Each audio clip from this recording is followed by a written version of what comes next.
She's got a ticket to ride. She's got a ticket to ride. She's got a ticket to ride, but she don't care.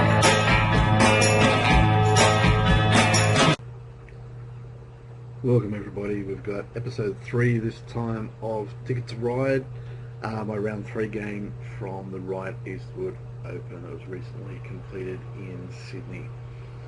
This time I'm playing white against ACT, playing Michael Kethro, whose ACF rating is just over 1600. And it starts off with one of my usual sort of offbeat openings, or offbeat ways of beating the French defence, Bishop E3. This one's known as the Alpin French. It tries to get a position similar in many ways to the main line of Black Mardino Gambit, which I mentioned in the first episode. But obviously with the Bishop on E3, it plays slightly differently. Also because there's the possibility of Bishop B4, which if the knight was on C3 would pin the knight. So there's a few minor differences between the main Black Mardino lines and the Alpin French, but a lot of the play is very similar. So here Michael took the pawn on E4, and this time the knight goes to D2 rather than C3 because of that potential bishop pin on B4. Knight F6 to defend the pawn, and then the standard F3. Here obviously the other option for black is to play knight D5, hitting the E3 bishop, and then white has to play queen E2 to protect that bishop, rather than playing a move like bishop F2, because then pawn push to E3 forks 2 pieces. So it's an interesting option. It seems like white's losing a lot of time, however black has, to get into that position, the knight's gone to F6 to D5 and then takes on E3. So although it does get rid of, obviously take the bishop pair away from white, white still gets open lines, white still gets rapid development, and black still has yet to develop a piece. So black's happy to take the pawn, and obviously you're recapturing with the G knight. Black plays B6 here, looking to develop the bishop, obviously to B7 or A6. I play C3 to take away the option of playing bishop A6, which would swap the white squared bishops. Obviously it doesn't work tactically, because if bishop takes bishop to A6, I simply swap and then have queen A4 check, picking up the knight on A6. So bishop develops to B7. I play bishop to D3. And again, you can see with the bishops on E3 and D3 and the pawn chain from B2 to D4, my play is going to be on the king side, particularly with the open E and F files. Bishop E7, simple development. So castles and putting the rook on the semi-open F file. Again, developing with knight D7. Queen E2, black castles, the white rook, the other rook comes into the game on E1.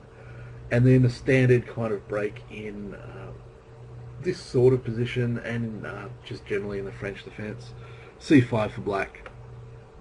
Obviously as white I don't want to capture this pawn, because if I do then I'm swapping off more pieces. I want to improve the position of my pieces, so knight C4. Black swaps on D4, and I'm more than happy to just recapture with the C pawn. And then black plays knight D5. Fairly useful move, taking the E3 bishop, which I'd really like to keep. And I also need to keep an eye on the F4 square, so I can't really play bishop F2 as knight F4. Again, swaps off pieces, so I need to play bishop back to D2. Logical move here, knight from D7 to F6, helping to reinforce the king side, and I brought my knight from C4 into E5. Here Michael played an interesting move. H6 looks like a reasonably natural move to sort of help cover the g5 square. Obviously knight g5 and then threatening f7 is a bit of a concern, so that covers the g5 square temporarily. However, it does give me, it sort of gave me an idea of using this idea of a hook that you often see with castle positions, where you have one of these pawns pushed and then you push a pawn to try and open up one of the files. Objectively, probably not the best move. Better might have been a move like a3 just to stop ideas of knight b4, which is actually a useful tactic, which we'll see a bit later that could have happened. So maybe a3 a bit more circumspect to just keep control of this b4 square, which proves to be a key square, or potentially a key square later on. However, instead of doing that, I decided to go all guns blazing and play g4. Obviously my idea here is to play g5, open up the king side, or at least open up a file on the king side, with the idea that my pieces are ready for an attack, whereas black's probably aren't in the ideal defensive positions if files get opened and that sort of thing. Problem is that tactically, knight b4 is actually very strong. If I play bishop b1 to try and maintain the pawn on a2 and the white squared bishop, then I run into bishop a6, which is just a little on the embarrassing side. And the alternative of swapping the bishop for the knight and a position like rook d1 isn't really the type of position I'm looking for. It really takes away a lot of the sting in my attack has gone. There's a lot of defensive resources that black now has, and obviously with the reduced attacking threats that I have without that black squared bishop. So this is really a position I wouldn't be too happy playing. There still might be tactical ideas, g5 could be a possibility, but in doing so there's sort of issues with the diagonal now being open, and maybe my king could end up in trouble if the queen ever got over to say d5 or maybe over to g5. So again, things for me to be concerned about. However, instead of doing that, Michael played a blunder. He played knight d7. Seems like a natural sort of move, swapping off pieces, but unfortunately after I swap and move my other knight into e5, there's a really awkward choice. There's no really good squares for the queen, although the computer's suggesting sort of tactics with queen a4. I can simply, in response to that, play queen e4, threatening mate on h7, and it's very awkward to defend. It has to create more concessions around the king, and not something that black's really looking for. So Michael chose queen d6, which turns out not to be the best move, although I didn't actually make the best response either. But if we play a move like queen c7, then I can actually take on f7, and tactically things work out pretty well. So moves like here, after queen c6, I can then simply just take on e7, simplify, and go into a good ending where I've got an extra pawn and the bishop pair with a very active rook. Taking on f7 in this position runs into queen takes e6. If the king goes back to f8, then bishop g6 ends up mating, while if king back to e8, then I have queen check on g8, followed by bishop b5 check, and then I'm picking up the house. Obviously if the king comes forward to d6, it's mate with queen e6. If you block with, for example, the bishop, then the bishop's not defending the knight on d5, and I can simply take that. So picking up a lot of material in that line. So after queen d6, again, as I said before, I actually played a less than ideal move. You can see the computer suggestion, queen e4. Based on the pin on the diagonal now, you don't have knight f6 as a defense because of queen takes b7. So to defend, you're forced to play f5. I can simply take the pawn. Again, you can't. Recapturing doesn't really help the cause. I picked up a pawn and I still get threats along the diagonal. So rook b8 with the idea of defending that bishop on b7. So after taking on e6, knight f6, when I come back to e3, you can just take on e6. However, I'm still the attack's definitely still going. I still have lots of threats. There's issues that potential problems on both white diagonals. Bishop c4. Obviously, if d5 becomes weakened as a threat, the bishop might also have ideas down attacking the h7 square. So lots of threats there for white, and this would have been a better line than what I actually played in the game. However, going back to the game, continuing with this sort of can opener idea, I ended up playing g5 here. The idea being that if sort of there's things taken on g5, I'm eventually going to have queen h5 at the end of all the tactics. Although the computer seems to think that it's equal, it's still going to be a difficult kind of thing to defend. But again, this is another position where this knight b4 defensive idea works wonders. Obviously, with the queen now attacking the d4 pawn, I really don't have such a good choice here. A line like bishop c4, you can simply take on g5 and queen g4, knight d5, and black's obviously picked up another pawn and consolidated the defense somewhat. Obviously not ideal as far as I'm concerned. An alternative after this might be to play, say, bishop e4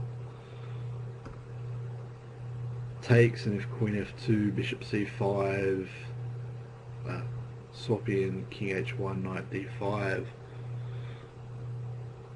and a line like this again doesn't look ideal for me, although it does give me some potential opening up lines on the king side. However, instead of doing all that, Michael played f5. On the surface, looks like a good idea to close that, or to try and close that diagonal. However, it does leave the e-pawn very, very weak. So this is also going to be a big target, obviously with sort of threats down the e-file. It also weakens some other squares, g6 in particular for the knight. So a lot more ideas here that I now have. I decided to take on h6 rather than taking on f6 en passant. I figured if I captured on f6, yes, it does open the f-file, but white might be able to, say, bring the knight back to f6 to help defend, and that would slow my attack down considerably. Bishop f6 is a fairly logical defensive idea, and here I played a move which I thought, I pretty much thought was winning almost immediately, but in fact it isn't. An improvement in this position would be a move like queen f3, again looking to do, like, keep the knight on d5 as far as keeping things for black tied down, given the threat on the b7 bishop if the knight ever moves, or rook f2, which is an idea to do with closing the diagonal, and if anything ever does get captured on d4 with, say, a queen takes d4, or if there's a swap on e5 and queen c5, it's not going to be check, which is a key idea. Instead of that, I played h7 check, which I thought was, I thought at the time was a really good idea. Turns out it isn't, and king h8, which wasn't played in the game, is actually a pretty good defense. So even after a move like knight g6 check, obviously the king now has to take on h7, and if I just take on f8, the rook can recapture, and now there's a whole bunch of problems in my position, which I hadn't really considered. The big diagonal that the b7 bishop is now open, and my king's the one in danger. There's threats to d4 which aren't really very easy to defend. This king is actually relatively safe, given that the diagonal there with the white squares is blocked. So even though black's down in exchange, black's pieces suddenly come to life, and this isn't really the type of position that I'd be looking for. So rather than actually going for the exchange immediately, a better line is to play rook takes f5.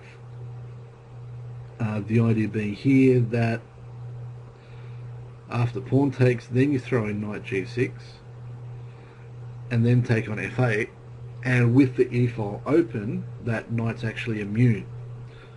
So for example, if rook takes f8, have bishop takes f5, followed by bishop e6, which is black's either got to give up the queen on e6, which obviously is still winning for white anyway, or he actually gets mated. Similarly, if instead of after taking on f8, if you recapture with the queen, same kind of thing happens. It's bishop takes f5 again, bishop e6 check, which again is either winning the queen or mating. So with the knight being immune, black's actually got to come back to g8. Then a line like queen e6, queen takes, knight takes, and we're in a notionally level position. Both sides have obviously got 3 minor pieces, 4 pawns and a rook. So this would be an interesting idea. I still don't mind white's position here, but, and I think the tricky part is that both kings are kind of exposed, and obviously the question is which king is actually more vulnerable. Obviously my d pawn is the big weakness I've got to worry about, but obviously it's got quite a bit of compensation with the knight on e6 and sort of the active bishop pair with the bishops aiming towards the king. So slightly better for white in this position, although it's by far from decided. However, having said all that, Michael ended up playing king takes h7, which pretty much loses immediately. Queen h5 looks tempting, however I think I found a better move with rook takes f5. It's a rook that can't really be taken, as you'll see from what happened in the game. Michael ended up taking it, which was obviously the final mistake, as after bishop takes f5 I'm actually mating him by force. However, if he just played the king back to g8, my idea here was to then play rook h5, looking to obviously threaten some nasty stuff on I'm actually threatening mate. So if black wastes a move, I've got bishop h7, bishop h6, bishop back to g6, and then rook h8, sacrifice again, so I can follow up with queen h5 and mate on h7. So here black has to play bishop takes e5, and a possible line might be queen takes e5, bishop h7, and then rook takes e5. So I've got big pressure on the e-pawn. The black king still in quite a bit of danger. I've obviously got rid of the black squared bishop for black, so there's not the problem that I had with the d-pawn isn't really there, so white's definitely better in this position. However, Michael, as I said, Michael did take the rook, and I'm mating by force here. Queen h5, obviously threatening queen h7 mate, so he's removed the knight that covered f7. However, I have an alternative mate here with bishop h7 check. King has to go to h8 and then bishop g6 and mate on h7. So that's my round 3 game against Michael Kethro. Quite a few inaccuracies by both players really, both in the defence and the attack. But again, it does show some of the attacking possibilities of the Elephant French, a tricky line that you can play against the French. Once again, melbournegamescoach.blogspot.com for the blog, and I hope to see you for the next episode.